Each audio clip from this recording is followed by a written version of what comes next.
একজন শিক্ষার্থী কোন সময় কিভাবে পড়ালেখা করলে পড়ালেখায় বারাকা লাভ হবে? খুবই সুন্দর প্রশ্ন। আমাদের স্কুল কলেজে পড়ুয়া শিক্ষার্থী বন্ধুরা তারা সাধারণত গভীর রাত পর্যন্ত জেগে পড়তে অভ্যস্ত। 12টা 1টা 2টা পর্যন্ত পড়বে, এরপরে ঘুম দিবে, সকাল 8টা 9টা পর্যন্ত ঘুমাবে। এই লাইফস্টাইলে আমাদের বেশিরভাগ স্কুল কলেজের ছেলেমেয়েরা অভ্যস্ত। আলহামদুলিল্লাহ, তারা অনেকে নিজের চেষ্টা এবং পরিশ্রমের মাধ্যমে তারা এগিয়ে যাওয়ার চেষ্টা করছে, এটিকে অবশ্যই অ্যাপ্রিসিয়েট করতে হবে। তবে আমরা বলে রাখতে চাই যে সুন্নাহসম্মত লাইফস্টাইল একজন স্টুডেন্ট এবং যে কোনো পেশার মানুষের জন্য যে সে রাতে তাড়াতাড়ি শুয়ে পড়বে।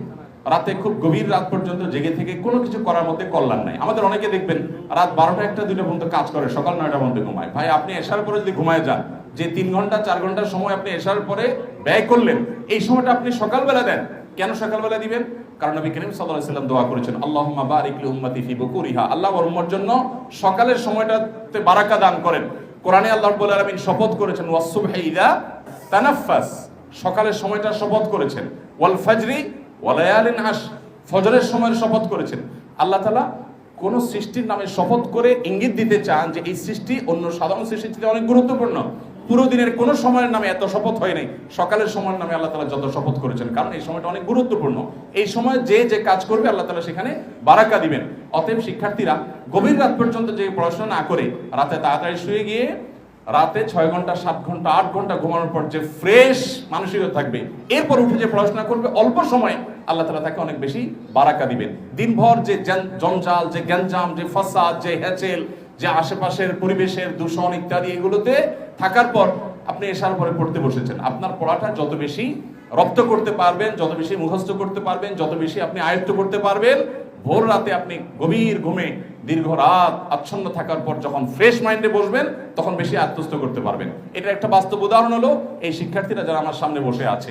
আমরা আজকে একটা শিক্ষার্থীকে সম্বর্ধিত করলাম। সে কয় মাসে হেফজ করেছে? 7 মাস 16 দিনে এই ছেলেটা হেফজ করেছে। আপনি চিন্তা করুন তো, জেনারেল ব্যাকগ্রাউন্ডে এই বয়স কত ছেলেটার? 8 বছর বয়সে একটা ছেলে 7 মাস 16 দিনে কোরআনে কারিমের মতো মহাগ্রন্থ, যেটা নিজের ভাষায় না আরবিতে, সেটা আবার বিশুদ্ধভাবে অনেক আরাবিয়ানরা এত শুদ্ধ করে করতে পারে না, সেই রকম শুদ্ধ করে 30 পারা কোরআন হিফজ করে ফেলেছে এবং সেমিনার মাধ্যমে এক দাঁড়ানোতে টানা সে পুরাটা শোনা দিতে পারছে।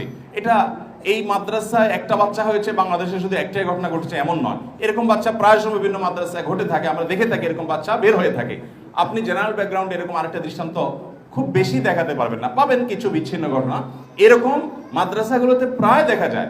আর সবচেয়ে বড় কথা হলো, এই এক্সট্রাঅর্ডিনারি বাচ্চার কথা না বলি, সাধারণ যে বাচ্চাগুলো আছে 30 পারা কোরআনকে স্মৃতিতে ধরে রেখে সারা জীবন, সহজ কোনো বিষয় নয়।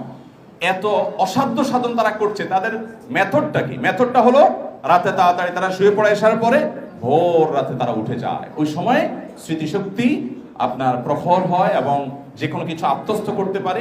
এই জন্য আমাদের শিক্ষার্থীদেরকে আমরা প্রথম নাসিহা করব যে পড়াশোনায় বারাকা যেন লাভ হয়, অল্প সময় অনেক বেশি অ্যাচিভমেন্ট যেন হয়। সেজন্য এই লাইফস্টাইলটাকে একটু চেঞ্জ করে ফেলতে পারলে ভালো হয়। রাতে তাড়াতাড়ি শুয়ে ভোর রাতে ফজরের আগে উঠে গিয়ে তুমি পড়াশোনা করো, ফজরের পরে বেশি পড়াশোনা করো, ইনশাআল্লাহ এর মধ্যে বারাকা থাকবে। এক। দ্বিতীয়ত, প্রত্যেকটা পড়াশোনা, এমনকি সেটা জাগতিক পড়াশোনা হোক, তোমার অঙ্ক হোক, তোমার অন্য কোনো সাবজেক্ট হোক, এটা পড়ার আগে অবশ্যই বিসমিল্লাহ বলে নিবে। কারণ বিসমিল্লাহ বললে আল্লাহ রাব্বুল আলামিন সেখানে বারাকা এবং কল্যাণ দিয়ে থাকেন, অনেক বেশি আল্লাহ তাআলা বারাকা দিবেন। প্রতিটা সাবজেক্টের শুরুতে তুমি বিসমিল্লাহ বলবে। তৃতীয়ত, আরেকটা পরামর্শ আমরা দিতে পারি, তা হলো নিয়তটাকে খালেজ করে নিবে। মাদ্রাসার ছাত্রদেরও নিয়ত খালেজ করতে হবে আজকাল, যে আমি আলেম কেন হচ্ছি? আমি আলেম হচ্ছি, আমি নিজে কোরআন হাদিসের উপর আমল করব, মানুষকে কোরআন হাদিসের প্রতি আহ্বান করব। যারা স্কুল কলেজে পড়াশোনা করছো, সেই সমস্ত শিক্ষার্থী, বিশেষ করে ছোট ছোট শিক্ষার্থী ভাই বোনদের প্রতি, বন্ধুদের প্রতি আমাদের আবেদন থাকবে যে তোমাদেরও নিয়তটাকে খাঁটি করো, যে আমি বড় ডাক্তার হয়ে, ইঞ্জিনিয়ার হয়ে, বা যে কোনো ক্ষেত্রে আমি বড় শিক্ষিত হয়ে আমি যেটা করব তা হলো জাতির কল্যাণে আমি নিজেকে নিয়োজিত করব। এবং আমি যদি এগিয়ে যাই তাহলে সেক্ষেত্রে মুসলিম উম্মার মুখ উজ্জ্বল হবে এবং আমি মানুষকে সেবা দিব, মানুষের খেদমতে আমি নিয়োজিত থাকবো। আমার পেট পালার চিন্তা করা, এটা একটা ছোট লোকের চিন্তা। গরু কিনলে সাথে গোবর এমনিতেই চলে আসে, কিন্তু গোবরের উদ্দেশ্যে গরু যে কিনে, এর মন মানসিকতা নিয়ে মানুষ প্রশ্ন তুলতে পারে যে এত নিচু চিন্তা মানুষ করে নাকি? গরু কিনলে তো গোবর এমনিই পায়। তোমার জেনারেল শিক্ষা শিক্ষিত হয়েছে, তোমাকে আল্লাহ রাব্বুল আলামিন এই শিক্ষার মাধ্যমে তোমার ডাল ভাতের ব্যবস্থা করবেন, সামাজিক অবস্থান, তোমার ক্যারিয়ার, এগুলো সবই হয়ে যাবে ইনশাআল্লাহ। কিন্তু উদ্দেশ্য সেটা থাকবে না। উদ্দেশ্য হবে যে আমি এর মাধ্যমে মানুষের কল্যাণ সাধন করবো। তখন তোমার জেনারেল শিক্ষাটাও ইবাদতে পরিবর্তিত হবে ইনশাআল্লাহ তাআলা। আল্লাহ তাআলা আমাদের শিক্ষার্থীদেরকে তাদের কাঙ্ক্ষিত লক্ষ্যে পৌঁছে যাওয়ার তৌফিক দান করুন।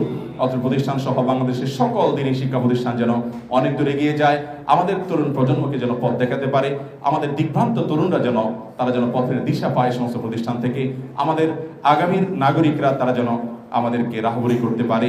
আমাদের প্রিয় দেশ, প্রিয় মাতৃভূমি, গোটা মুসলিম উম্মাহকে যারা সামনে এগিয়ে নিয়ে যেতে পারে, নেতৃত্ব দিতে পারে, সেরকম বলিষ্ঠ নেতৃত্ব যেন তাদের মধ্যে সেই যোগ্যতা যেন থাকে, সাহাবীদের অনুকরণ অনুসরণ করে তাদের মতো আদর্শ মানুষ যেন হতে পারে, যারা মাত্র 10 বছর সময়ের মধ্যে গোটা পৃথিবীর পথ পরিবর্তন করে দিয়েছিলেন। সেই নবী সাল্লাল্লাহু আলাইহি ওয়াসাল্লামের সহচরদের মতো যোগ্য মানুষ হিসেবে আমাদের সকল শিক্ষার্থীকে আল্লাহ তাআলা কবুল মঞ্জুর করুন। অভিভাবকরা নিজেদের কলিজার টুকরা সন্তানের জন্য আমাদের বিভিন্ন গাইডলাইনমূলক বক্তব্য আছে, অন্যান্য ওলামা ইকরামের বিভিন্ন বক্তব্য আছে, সেগুলো খেয়াল করবেন। সবচেয়ে বড় কথা হলো, আমি সময়ের অভাবে বলতে পারলাম না, একটা কথা শুধু বলে যাই, অনুগ্রহ করে মেহেরবানি করে মায়েরা বাবারা মোবাইল ফোনের এই বিষ থেকে নিজেকে, নিজের পরিবারকে, সন্তানকে রক্ষা করেন। সন্তান রক্ষার চিন্তা পরে, আগে নিজে ফেসবুক ইউটিউব ঘাটাঘাটি বন্ধ করেন। অতিরিক্ত ওয়াজ শোনাশুনির নাম দিয়া, ওয়াজের নামে আওয়াজ, এটা সেটা, বাচ্চারা আসলে আস্তে করে লুকায় ফেলা, এই সমস্ত ধানাই পানাই করলে বাচ্চা কোনোদিন মানুষ হওয়ার সম্ভাবনা একেবারে ক্ষীণ। হয়ে যেতে পারে দুই একটা, কিন্তু একেবারে ক্ষীণ। অতএব এটা নিয়ন্ত্রণ পরিপূর্ণভাবে করতে হবে। প্রয়োজনে বাটন ফোনে চলে যাবেন।